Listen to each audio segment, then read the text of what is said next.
नमस्कार मुलांनो.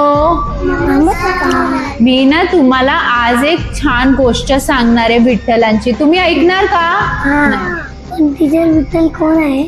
विठ्ठल ना आपल्या सगळ्यांवर प्रेम करणारे देव आहेत. त्यांना विठोबा, पांडुरंग आणि माऊली असंही म्हणतात. विठ्ठल नाव कसं पडलं? त्याच्यावर ना एक सुंदर गोष्ट आहे. तुम्ही ऐकणार का?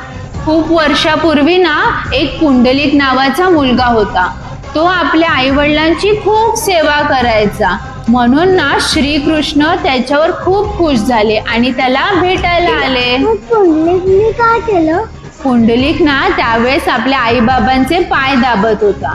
त्याने विचार केला, मी आधी माझ्या आई वडिलांची सेवा करतो. म्हणून त्याने नम्रपणे देवाला म्हणाला की जरा थोडा वेळ थांबा. आणि त्याने देवाला उभं राहण्यासाठी एक वीट पुढे सरकवली. अरे देवा, देव मला रागवले का? नाही रे, देव तो खूप खुश झाले. त्यांना पुंडलिकांची ही सेवा केलेली खूप आवडली आणि ते शांतपणे कमरेवर हात ठेवून विठ्यावर उभे राहिले. विठ्ठल नाव कसं पडलं? कारण ते विठेवर उभे होते, म्हणून लोक त्यांना प्रेमाने विठ्ठल आणि विठोबा असंही म्हणू लागले. मग आता सांगा, तुम्ही काय शिकलात विठ्ठलाकडून?